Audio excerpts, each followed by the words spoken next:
The crew of a passenger jet search in vain for their airport. Look carefully. Rain is making it impossible to see. Inside, missed approach. Go around. More than 200 passengers are on board. As I turned around, a huge fireball came out. Investigators search for clues.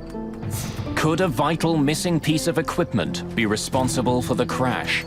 I think the best way to describe that would have been irresponsible. I know a lot of people could have walked off that plane that night. Nothing will change my views on that.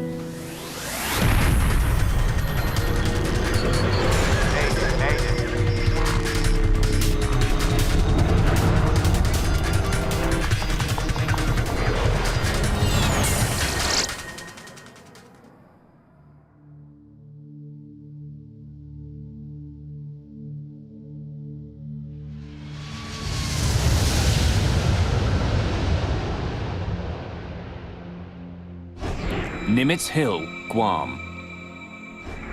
Once the site of fierce American offensives during World War II, for over 50 years there's been peace here.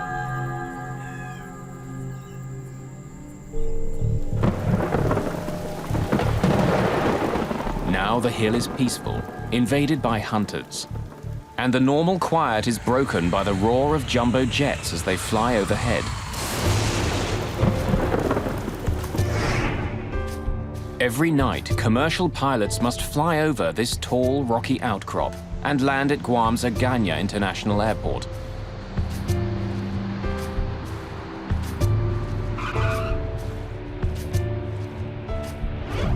Flights come from airports all across Asia.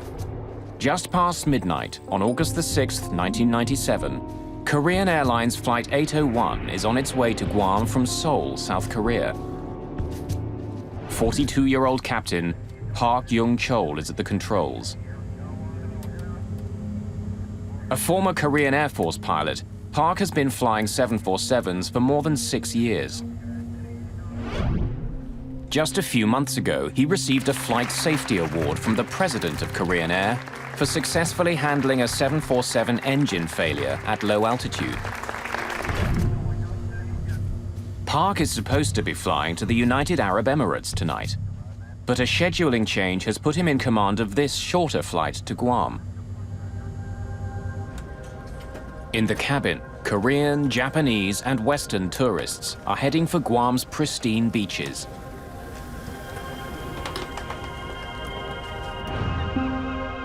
Guam is a U.S. territory run under U.S. law.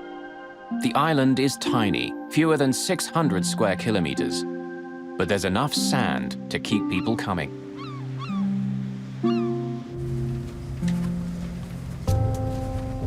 "24-year-old Sean Burke and his girlfriend Wendy Bunton are planning to make the most of Guam's beaches. They're flying in from San Diego for a vacation. Sean and Wendy were going to Guam to do some scuba diving, reef diving, and at the same time, they were going to visit her brother, who was in the Navy over there. He was a Navy doctor.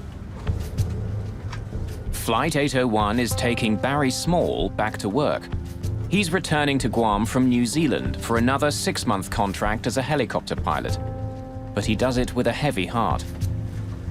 The night before I left, my father had a heart attack, and I had to CPR him till the ambulance arrived, and decided to cancel the contract so I could help him. But he was insistent that you must carry on with your job.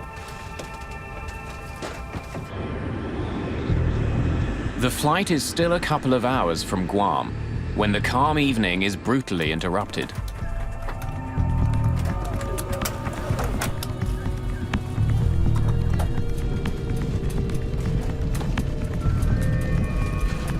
Watch the speed. It could be severe turbulence. Make an announcement to have everyone in their seats with seatbelts on. Ladies and gentlemen, this is your first officer speaking. Even an experienced flyer like Barry Small is surprised. There was no lead up to this turbulence, and anybody that wasn't strapped down was going to be airborne, that's for sure. The lockers were rattling, and anything in those lockers was bound to break. It was a horrendous shudder.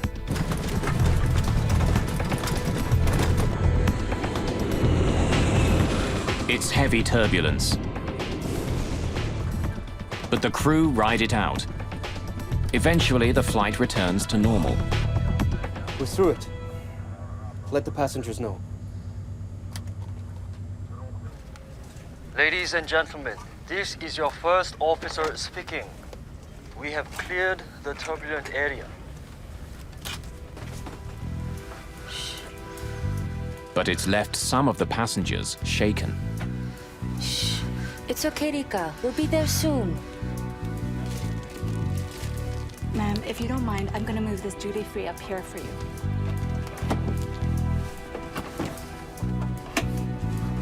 The cabin crew cleans up. And the passengers settle in for the rest of the trip. Because of the 12-hour stopover in Seoul and no change of clothes, it was getting rather uncomfortable in a tropical environment, and I took my shoes off just to relax a little bit and feel more comfortable. Captain Park and his crew begin looking ahead. They know there's more unsettled weather coming. Rain has been hitting Guam on and off all day. In fact, August is the heart of the island's rainy season. Small showers can pop up, making visibility unpredictable. In that particular part of the world, they have what's called a top hat thunderstorm. That is a very small thunderstorm that builds up all times of the day, and it's very short-lived, so it wouldn't hamper the pilot's ability to actually conduct the approach. It's going to just obscure his view for some period of time while they're transiting through it. Just past 1 in the morning, Korean Air Flight 801 makes initial radio contact with Kurt Mayo, the radar controller at Guam's airport. Guam Center, Korea 801, leaving level 410 for 2,600. Korean Air 801, roger.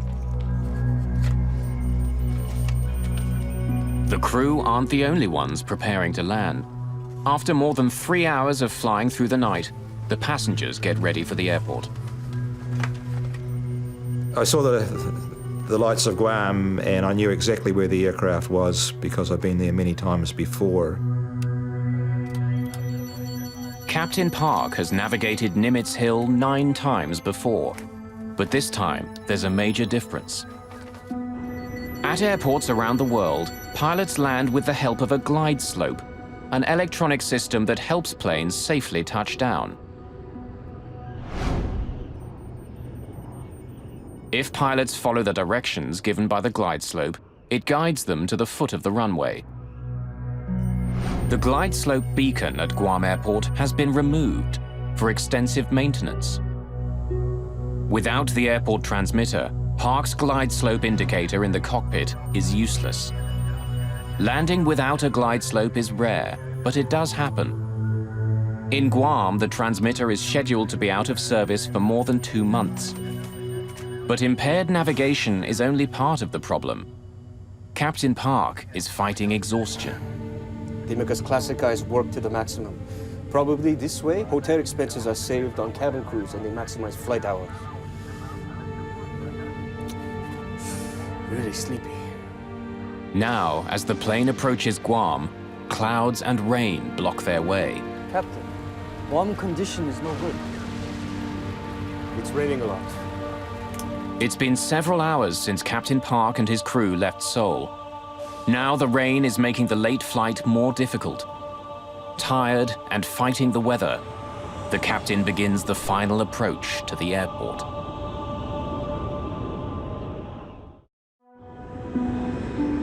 August the 6th, 1997. It's close to 1:30 in the morning. On Korean Airlines Flight 801, a tired captain is preparing to land at Agana Airport on the island of Guam. In the cabin, 237 passengers are getting ready to begin their holidays or get back to work. The flight, other than the turbulence, was totally normal. We had our meals, and it was just a totally normal flight in every way. As the jet approaches Guam, an erratic storm pushes rain and clouds between the plane and the airport. It's hard to see. The captain wants to make a small change in course to avoid the worst of the weather. Request 20-mile deviation to the left as we are descending. Guam Center, Korean 801, request deviation 10 miles left of track. Korean Air 801, Roger. Veering around cloud cover, Captain Park Young-chol struggles to get a clear view of his approach. And finally, he sees what he's been looking for. It's Guam. Guam. Good. Today, the weather radar helps us a lot. Korean Air 801, cleared for ILS, runway 6, left approach. Glide slope unusable. Air traffic controller Kurt Mayo reminds the crew that the airport's glide slope equipment is out of service. It would normally help them find the runway, but since it's under repair, it isn't sending out any signals. Then, with the crew in the middle of their landing sequence, something unexpected happens. The glide slope appears to come to life. Is the glide slope working? The glide slope, yeah? Yes. Yes, it's working.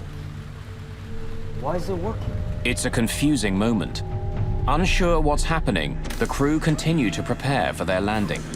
60 check, gear down. Check. Approaching 1400. Since today's glide slope condition is not good, we need to maintain 1440. Please set it. Set. At 40 minutes after 1 in the morning, Guam controller Kurt Mayo once again makes contact with the crew. Korean Air 801, contacting Ganya Tower 118.1. He passes the plane on to the airport tower and says goodbye in Korean. Ganya 이가세요. 수고하십시오. 118.1. It's the last time he'll ever talk to the crew of the jetliner. The guy working here probably was a GI in Korea before. Aganya Tower, Korean Air 801 to intercept the localizer 6 left. Korean Air 801 Heavy, Aganya Tower. Runway 6 cleared to land. Korean 801 Roger, clear to land 6 left. Flaps 30. Flaps 30. As the plane descends, clouds and rain close in again. They've lost sight of the airport. Look carefully. Ladies and gentlemen, we're preparing for landing at Aganya International Airport in Guam. Please return your seats to the upright position, fasten your seatbelt, and prepare for landing.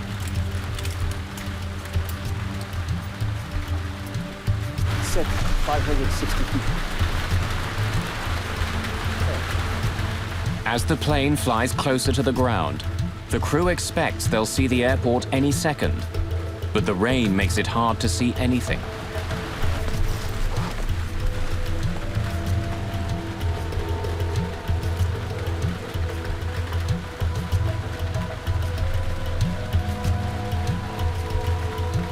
Isn't the glide slope working? Wiper on. Then a computerized voice fills the cockpit. It's the ground proximity warning system, which tells the crew they're just 500 feet in the air. But they still can't see the runway.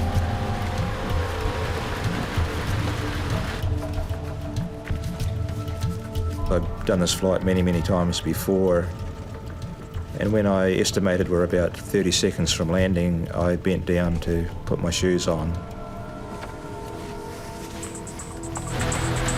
200. The plane is now just 200 feet above the ground, but still the crew can't see the runway. They're quickly running out of time. Let's make a missed approach. Not in sight. Not in sight. Missed approach. Go round. Go round. Perhaps.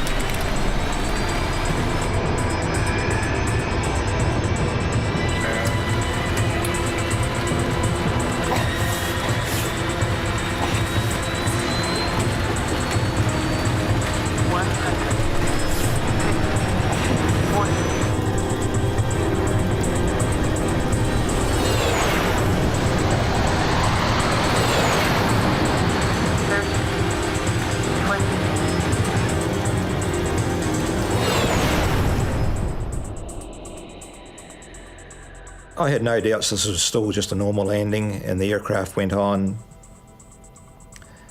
and was decelerating quicker than normal, but nothing to really alarm me.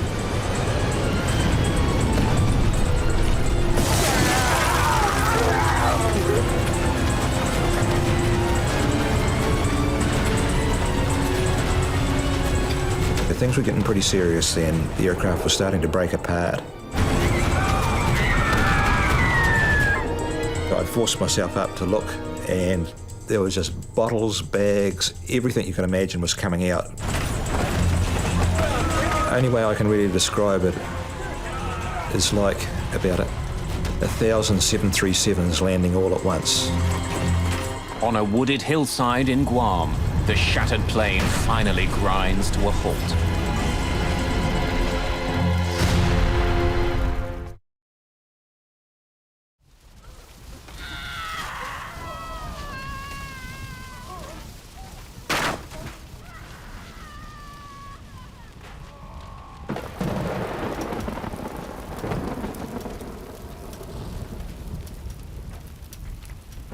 I was too scared to undo my seatbelt at that stage because I was waiting for the next bounce to go over another ravine or whatever was going to happen next.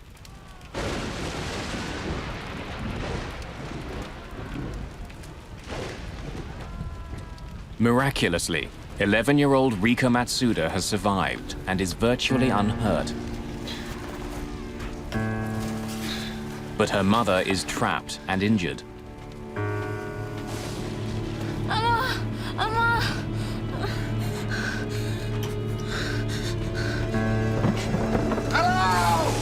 Barry Small is also injured and terrified that fire is sweeping through the plane. The fire started in the front and proceeded from the front to the back towards me. There was no floor lighting or anything like that, but the fire was so intense there was no problems to see where I was going.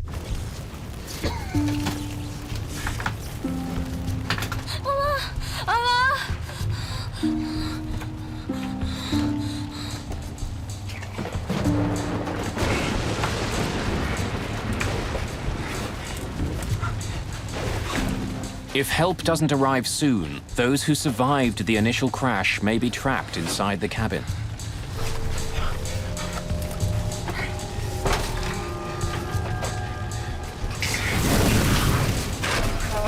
Korean Air 801 Heavy Tower, how do you hear?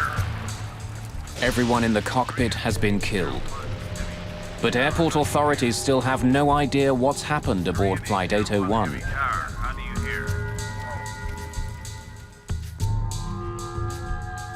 Hurt by the crash and desperate to escape the ruined plane, Barry Small stumbles towards an opening in the cabin. I got back these six seats, and then there was about a 6-foot drop down to the ground.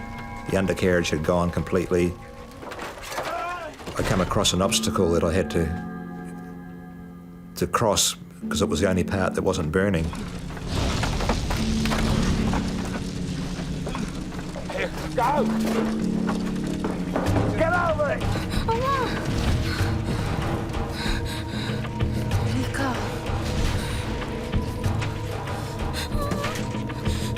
Rika's mother tells her daughter to get out of the burning plane. Go now, get out of here. Go. Now go. You must go. Go. You must go now. Go.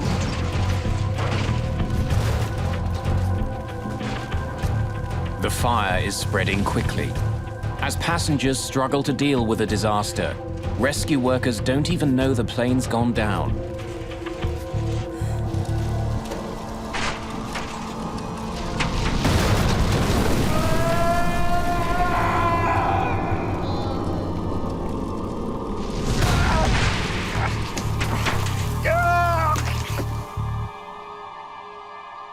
The fire engulfed both the Asian gentleman and myself, to the extent that it burnt my arms, and my watch got that hot it was melting into my flesh.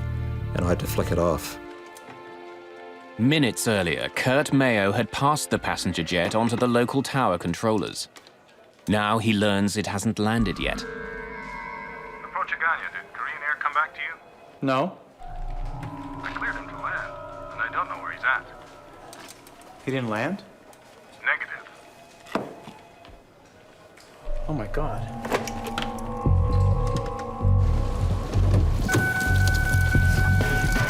Within minutes, Guam Fire Chief Chuck Sanchez is en route. I was thinking, my God, 747, where's it at? Is it on island? Is it on sea? What is the plan here?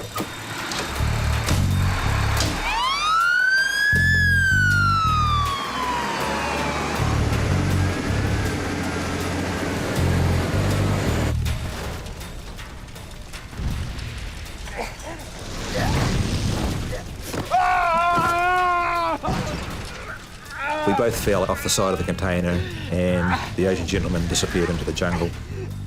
So I rolled over onto my back and I managed to crawl with my elbows. There was still a bit of skin on my elbows left. Small has a badly broken right leg. He crawls away from the wreckage. Many more people remain trapped inside.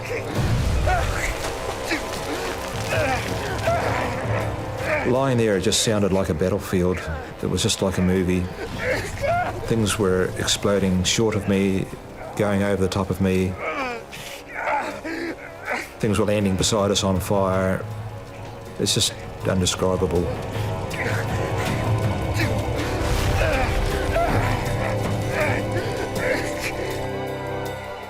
There's only one way for emergency crews to get down to the wreck site, along a single access road that runs beside Nimitz Hill.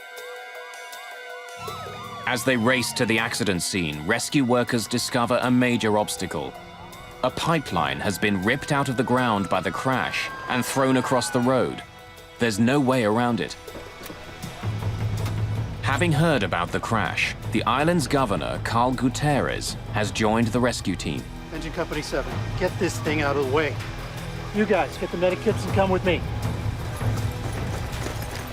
We reached the closest point of approach to the crash site, which was up the hill and probably about another 150 yards downhill. I go, gentlemen, turn on whatever lights you got to guide us down this path, and let's do it.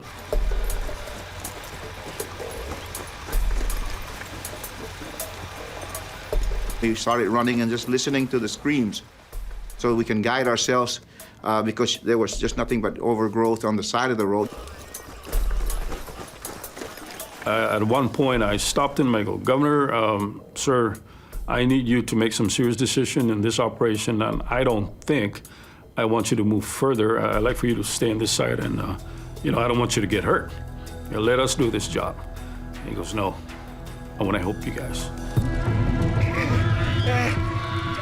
At the site of the crash, flames are devouring the wreckage.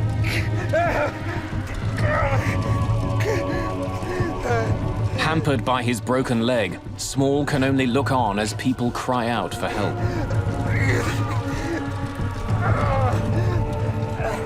I lay at that bank for the whole night during that time, hearing people call out in a foreign language, which initially sounded like good, healthy calls for help, then turned into screams as the fire got more intense.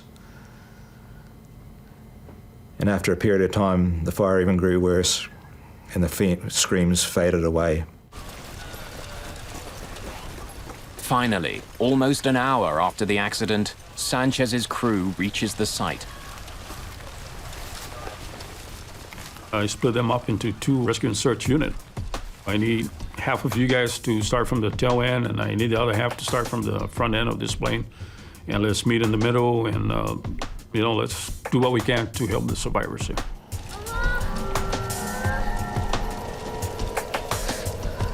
Guam's governor, Carl Gutierrez, sees Rika Matsuda all alone and crying out for her mother.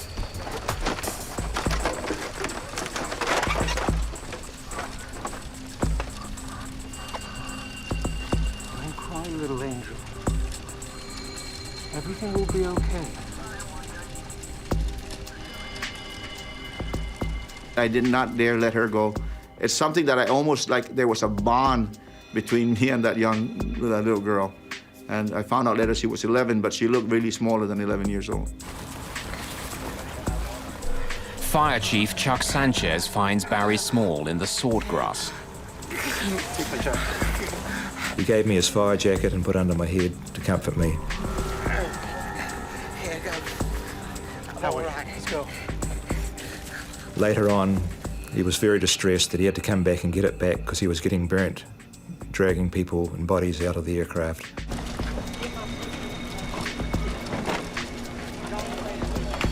We were cutting trees to use for splint. We were taking off our protective gears to cover the survivors.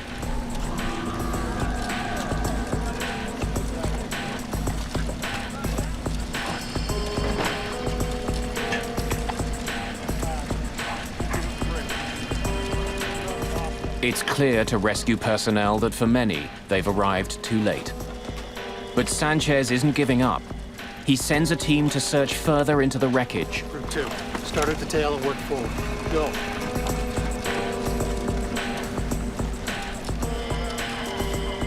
What I heard was this large explosion, man, right where they were at.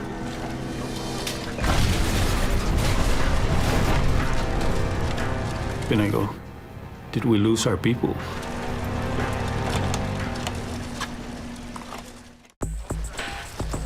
A Boeing 747 has crashed on a rugged hillside in Guam, just a few miles short of the airport.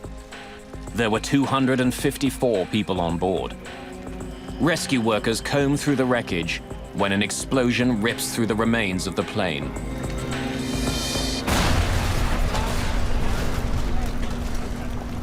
No radio transmission at all. We lost all transmission, and then finally somebody came out. Sir, we're okay. We survived the explosion. Everybody's accounted for.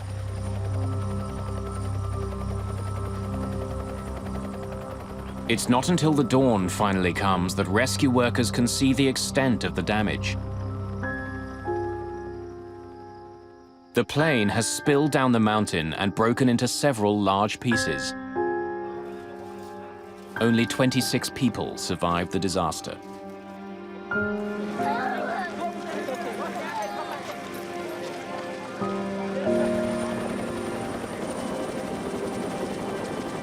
Friends and family are desperate for any news.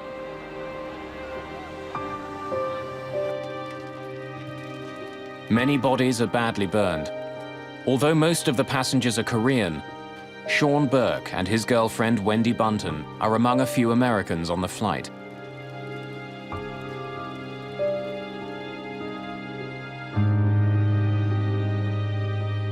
Thousands of kilometers away, news of the crash reaches Sean's parents.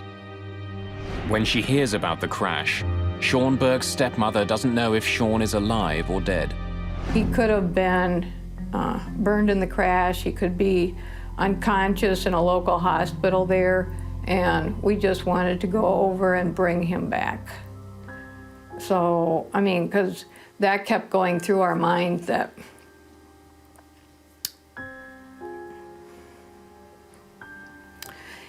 he possibly could be laying on the hillside.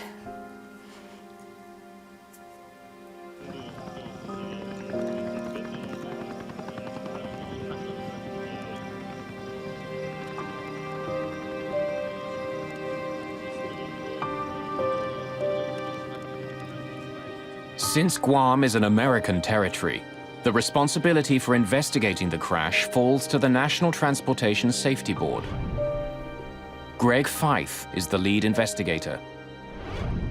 When he arrives on the site, he has to contend with more than just the carnage of the plane crash.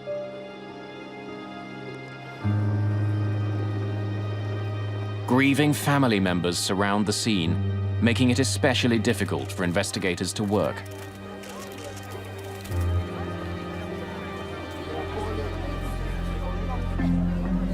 As an accident investigator, you have to keep your emotions in check. It's like being a doctor in an ER room. You see this devastation, you see this tragedy unfolding in front of you. you hear about all of the sad stories, especially when there are kids and innocent people involved. And as an accident investigator, you have to keep those emotions in check because you have to remain objective, you have to remain emotionless to be able to do your job effectively. And we had a whole building full of people just like us. They were all grieving and crying out. It was just horrible.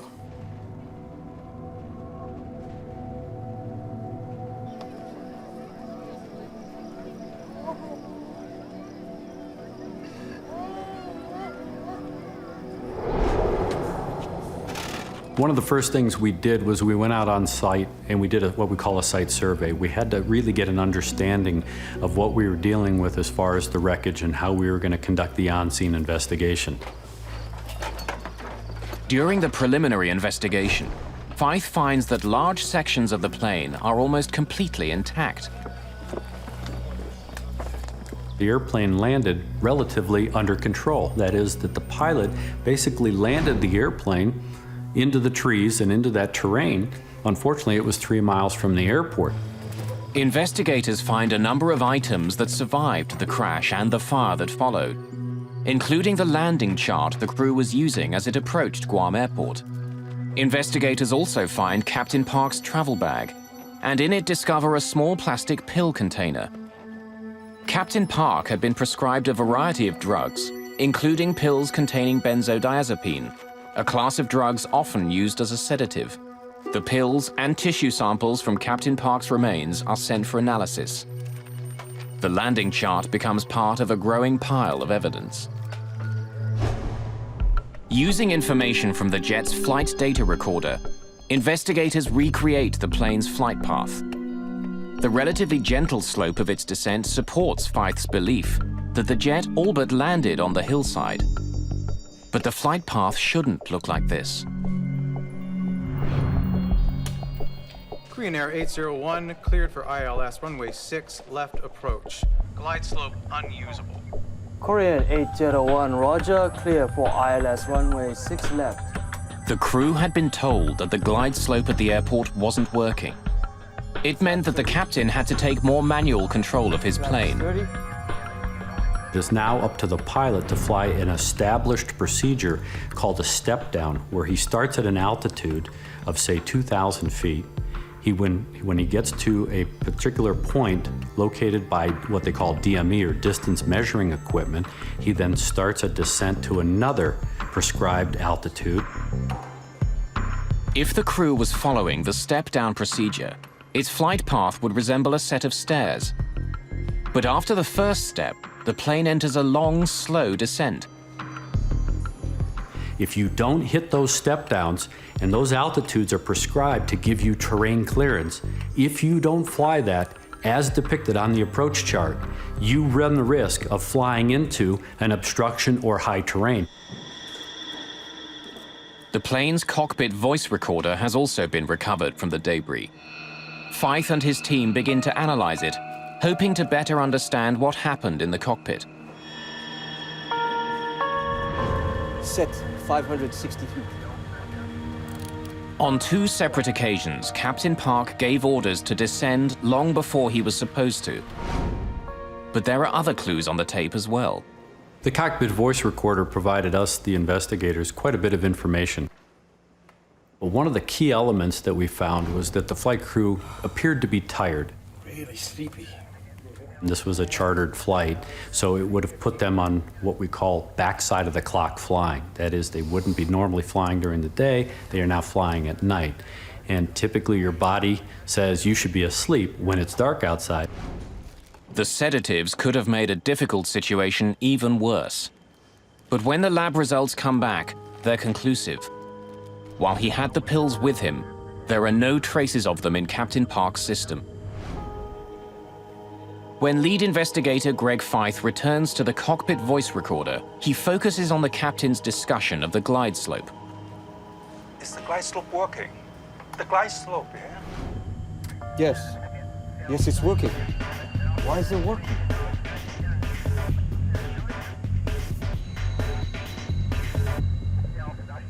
He he started to see the glide slope needle move a little bit and started to question the other crew members as to whether or not the glide slope was actually working or not. It's early in the morning. After a long flight, Captain Park is tired, perhaps confused and distracted by the unexpected readings on his glide slope. It became very apparent listening to the cockpit voice recorder that in fact he got fixated. But Fythe still doesn't understand why Park's glide slope appeared to be working. Was there a problem on this plane? Or is the equipment susceptible to problems that could affect other jets as well? To find out, he brings in navigation expert Nelson Spornheimer. I spent some time looking at the transcript, trying to determine what the navigation issues were, why a good airplane was in the wrong place, and to investigate the apparent confusion on the part of the crew who thought that the glide slope was working at least part of the time. Spornheimer sends a team of investigators to Guam. They fly over the island, trying to determine whether radio signals from a nearby military base could have acted on the plane, making it seem like the glide slope was working. Glide slope receivers can respond to non-glide slope signals, particularly when the intended glide slope signal is absent. If there are spurious signals on the channel and they contain the right information, they can cause intermittent movements of the glide slope needle. Set 560 feet. But the signals wouldn't be sustained. Like a light switch turning quickly on and off, the glide slope indicator would give periodic indications that it was working, but not for long. My conclusion was that spurious signals, whether they be from other transmitters or failed ground equipment such as personal walkie-talkies, could not cause a sustained warning flag movement. If the glide slope wasn't fully operating, why did Park believe it was? And even if he did believe it was working, why did he crash into Nimitz Hill? Isn't the glide slope working? Wiper on.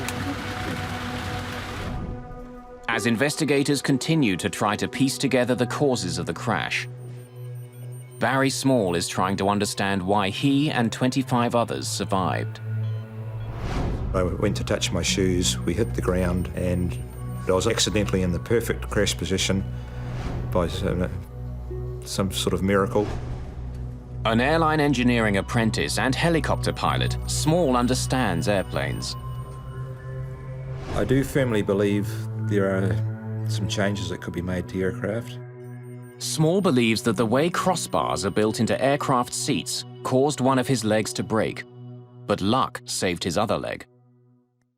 My right leg went forward and crashed into the bar in front of the seat and broke. My left leg was saved by my carry bag stopping my leg going forward and hit that bar. Still able to walk on his one good leg, Small escapes while others remain trapped inside.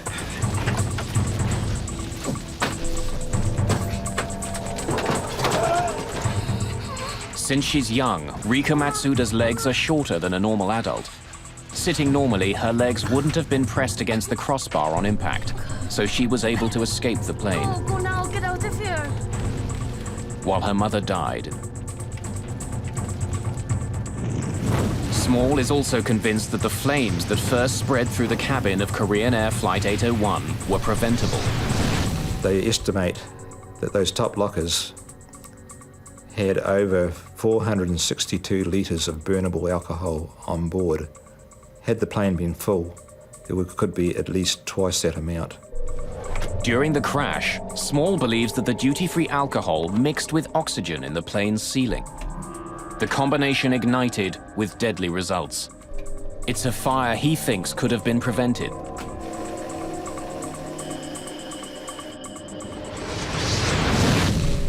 Why have this risk, alcohol and oxygen? I thought, for aircraft's about safety, and this is just a blatant breaking of the rules of safety as far as I'm concerned. As he continues to recover from the accident, Small is determined to prevent what had happened to him from happening to others.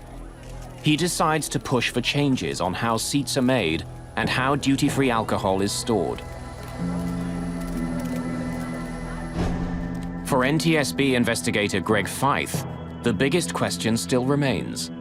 How did an experienced pilot, one recently honored by his company for his safety record, crash his plane 5 kilometers short of the airport?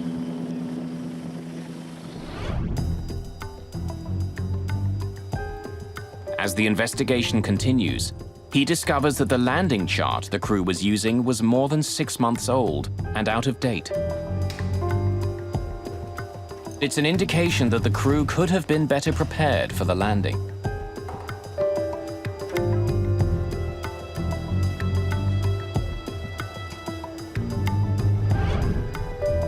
When he reviews the training practices for Korean Airlines, Feith uncovers more gaps in the information that the crew received. We found that the Korean Airlines flight crew had all of their training based on airports with approaches where the DME was always co-located at the airport.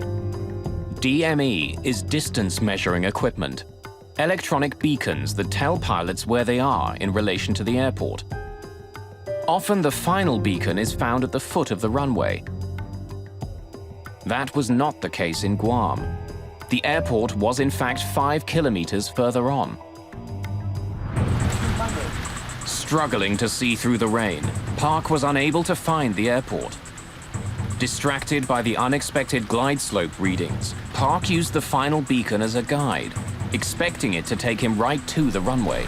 Let's make a missed approach. Not inside. Not inside. Missed approach. Go around. Go around. Flaps. It's clear that Flight A01 flew an approach about 3 miles premature. In other words, the descent was about 3 miles early. It was a nominal approach otherwise, just to the wrong location. We think that based on fatigue and some of their training, that in fact, when the flight crew crashed the airplane, when the counter got to 0, they thought the airport should be there. A fully loaded 747 weighs more than 200,000 kilograms. Like an enormous ocean liner, it can't change course quickly.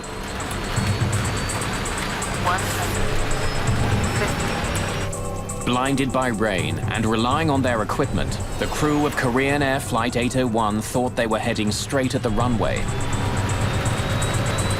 When they realized something was wrong, it was too late. As the investigation continues, Feith and his team make a startling discovery. Equipment that would have given the crew more time to react had been disabled on purpose. In August of 1997, the crash of Korean Air Flight 801 took the lives of more than 200 people.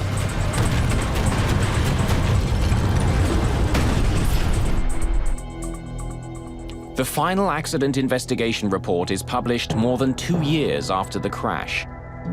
It lays blame on the Korean Airlines training methods and the crew's over-reliance on the jet's automation. But it also has sharp words reserved for the FAA, the body that regulates air travel in the United States.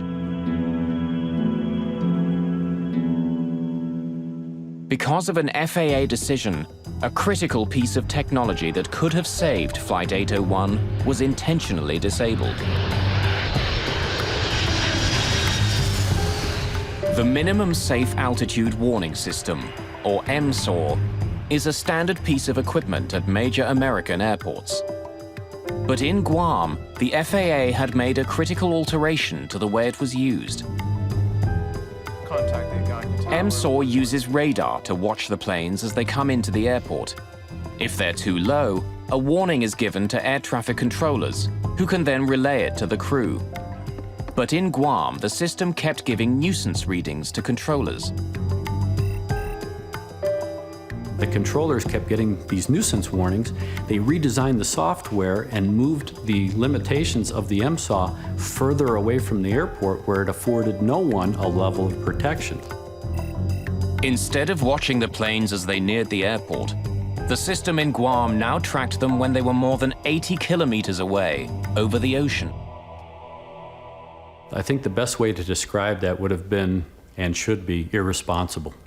Because you've taken this system that was designed as a level of protection, not only for the controller, but you've taken the protection away from the flying public. For the passengers and crew of Flight 801, the lack of the MSOR system sealed their fate. If the system had been working, the crash could have been avoided.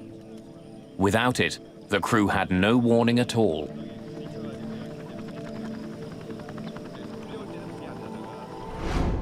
The two pilots didn't want to die. They had families. No one wanted to die. We still do not blame them. The bottom line is nobody wanted to be in that situation. It was just something that happened. For Barry Small, the years since the crash of Flight 801 have been emotional and frustrating. The Civil Aviation Authority in his homeland of New Zealand has acknowledged the potential danger posed by duty-free liquor on board, but so far no policies have been changed.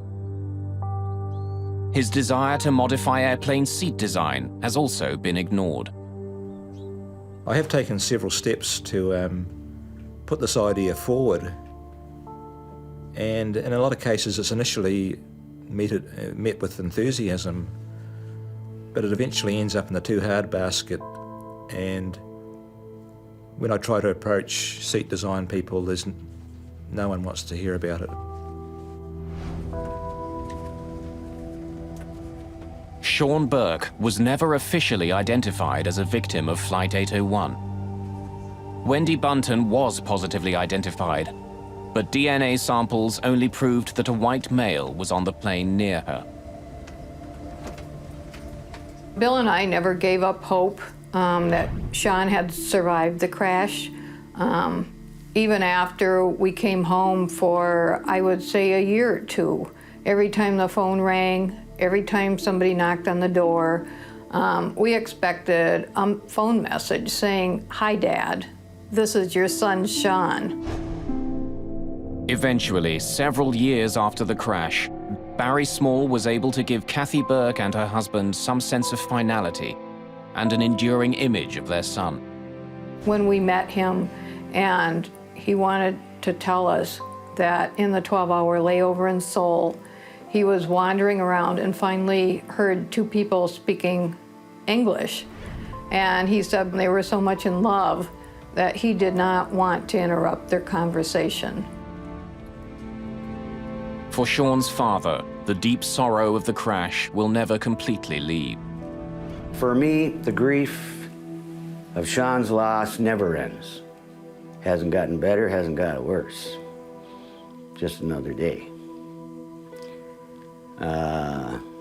For everybody else, it's gone. You know, I expect people to move on, but I'll be this way till the day I'm with him again.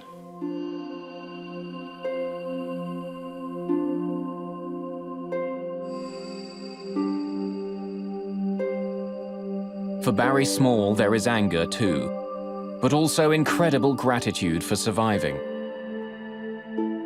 So many people have told me that I survived for a reason. And I've been searching for that reason for 9 years now. And I truly believe if someone would listen to my story about the oxygen and alcohol and the improvement of the seats, that I could justify in my own mind that I don't have to feel guilty about surviving.